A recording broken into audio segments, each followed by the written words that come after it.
नमस्कार। मैं संतोष। जी हाँ, राहुल की भारत जोड़ो यात्रा से हम आज ही लौटे हैं दोपहर। बिहारी को बहुत मुश्किल है भाई बिहार से बाहर रहना। खाना का टेस्ट बिहार से बाहर कहीं नहीं मिल सकता और ये एक बड़ी समस्या है या कमजोरी भी है। एक सप्ताह में ही हाल खराब हो गया, लेकिन चलिए इसी बहाने बहुत कुछ देखने को भी मिला, बहुत कुछ सीखने को भी मिला। आज जब पटना लौटे तो कुछ फेसबुक पर राहुल गांधी के भारत यात्रा से भारत जोड़ो यात्रा को लेकर कुछ पोस्ट भी देखने को मिला। जहाँ तक यात्रा के दौरान राहुल की समझदारी की बात है तो मुलाकात इस तरीके से हुई कि उनकी बात समझने का मौका मिल गया कि यात्रा का वजह क्या है या ये वो जनता के बीच क्यों सीधे पहुंच रहे हैं।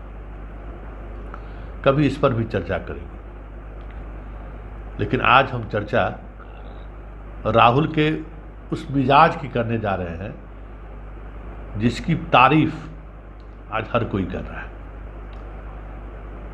जी हाँ, फेसबुक, ट्विटर, इंस्टाग्राम, जहाँ कहीं भी राहुल पहले से मौजूद थे, पिछले 24 घंटे में उनके फॉलोअर्स या उनके चाहने वाले की संख्या में लाखों लाख में बढ़ोतरी हुई है अचानक एक तस्वीर की वजह से।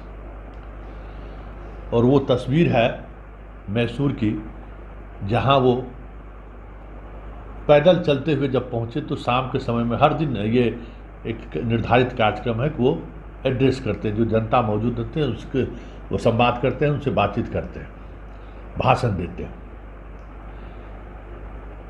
लेकिन इन सब से अलग जिस बातों को लेकर हम आज आपसे बात करने बैठे हैं वो ये है कि राहुल के इस कैरेक्टर को लेकर ऐसे लोगों के भी जेहन में एक उम्मीद जगी है जो वैचारिक तौर पर कभी भी कांग्रेस के पक्षधर नहीं रहे या फिर वैचारिक तौर पर हमेशा कांग्रेस को नीति की आलोचना करते रहे हैं जो देश के मिजाज के विपरीत रहा है। उसमें कुछ नाम ऐसे भी हैं, जैसे मणिमाला की हम बात करें तो नवभारत टाइम्स में उस दौर में वो पत्रकार रही हैं जिस दौर में उनकी कलम से आग उगलती थी, फायर ब्रांड पत्रकार वो कही जाती थी।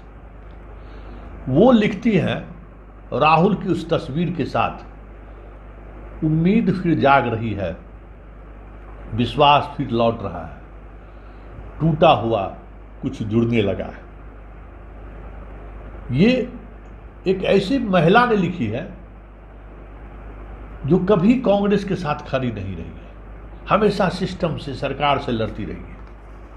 एक पत्रकार के रूप में मैं इन्हें जानता हूं और आज मैं पत्रकारिता जीवन में जो कुछ भी हूं उसमें प्रेरणा की स्रोत यही है। मैंने कभी इनसे मिला नहीं है, लेकिन इनके हर उस दौर की रिपोर्ट को हम याद करते हैं और तब मुझे लगता है कि पत्रकारिता और पत्रकारिता का मिजाज क्या होना चाहिए। इसी तरीके से उर्मिलेश जी का पोस्ट, इन्होंने लिखा, इनसे या इनकी पार्टी से मेरी कभी वैचारिक या व्यक्तिगत संबद्धता नहीं रही। हाँ, इन वहाँ से की कुछ बातें मुझे अच्छी लगती हैं, जैसे कुछ बातें बिल्कुल पसंद नहीं आती हैं, पर इस तस्वीर को भला कोई कैसे पसंद नहीं करेगा। बहुत समय बाद किसी राजनीतिक के सभा में ऐसा दृश्य देखने को मिला। मतलब एक उम्मीद की किरण राहुल में लोगों को दिखने लगी। इसी तरीके से गीता श्री, वो लिखी है, यह तस्वीर न होती तो मैं फेसबुक पर न लौटती, कम से कम इस साल। यह तस्वीर मैं सहेज कर रखना चाहती हूँ। मैंने इससे सुंदर तस्वीर हाल फिलहाल कहीं नहीं देखी। मेरे जेहन में चिपक गई है तस्वीर, एक युग का मुकम्मल बयान। मेरी धुंधलाती आंखें में थोड़ी चमक उठी है। मतलब एक पूरे पीढ़ी में कह सकते, हर जो कांग्रेस के समर्थक नहीं भी रहे हैं, वो राहुल की इस यात्रा को लेकर अब उत्साहित होने लगे। लेकिन दुर्भाग्य देखिए बिहार के कांग्रेसियों को, यही हम देख रहे थे, चाहे वो प्रेमचंद मिश्रा हो, प्रदेश अध्यक्ष मदन मोहन झा हो, बिहार के जो विधायक हैं उनके पोस्ट को देखिए, बिहार के जो पार्टी के पदाधिकारी हैं उनके पोस्ट को देखिए। उन्हें लगता है जैसे राहुल की इस यात्रा से कोई मतलब ही नहीं है।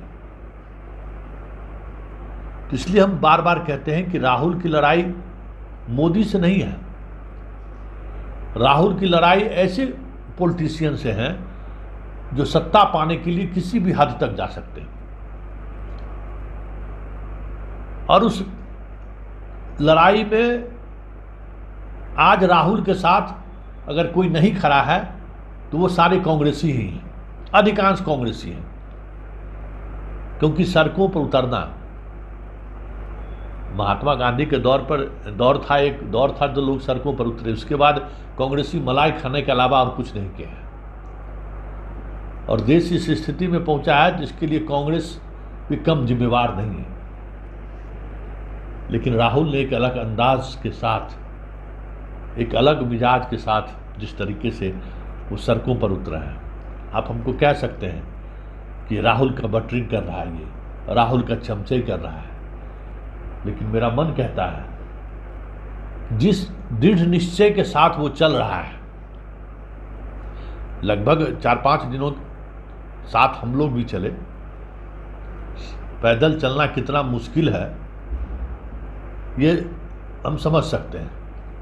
लेकिन किसी दृढ़ निश्चय को लेकर वो पैदल चल रहा है, ये बहुत बड़ी बात है। और अगर वो दृढ़ निश्चय इस तरीके से दिख रहा है तो ये तो है कि इस बंदे में कुछ न कुछ तो है अलग।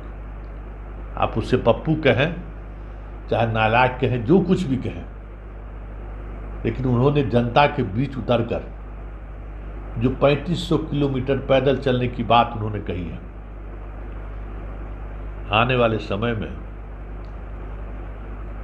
खेला होवे, क्योंकि जनता इन चीज़ों को समझ रही है। और मेरा अनुभव रहा इस यात्रा के दौरान, जो सोशल मीडिया व्हाट्सएप ग्रुप से डरे हुए जो लोग हैं, जिनको लगता है कि हम अगर सत्य बोले तो फिर हमारे पीछे पूरी एजेंसी लग जाएगी, ऐसे लोग सड़क पर उतरे हैं। और वो बातचीत में स्वीकार कर रहे हैं कि राहुल के इस तरह से सड़क पर उतरने से आम लोगों का मनोबल बढ़ा है। चुनाव में क्या होगा ये कहना मुश्किल है, लेकिन इतना तय है कि राहुल ने जो किया है, आने वाले समय में जब इतिहास लिखा जाएगा तो जरूर याद किया जाएगा कि देश के बदलते हुए मिजाज को जिस अंदाज में राहुल ने रोकने की कोशिश की है, जिस अंदाज में राहुल ने कट्टरता के खिलाफ आवाज उठाई है, जिस अंदाज में राहुल ने देश के धर्मनिरपेक्षता वाली छवि पर हमले को रोकने की कोशिश की है, राहुल को लोग याद जरूर रखेंगे। वो देश का प्रधानमंत्री बने या न बने, लेकिन इस देश के मिजाज को बचाए रखने के लिए राहुल ने जिस तरीके से सड़क पर उतरकर लोगों से आह्वान करने का निश्चय लिया है, इसका असर दिखेगा, ये मैं मानता हूँ।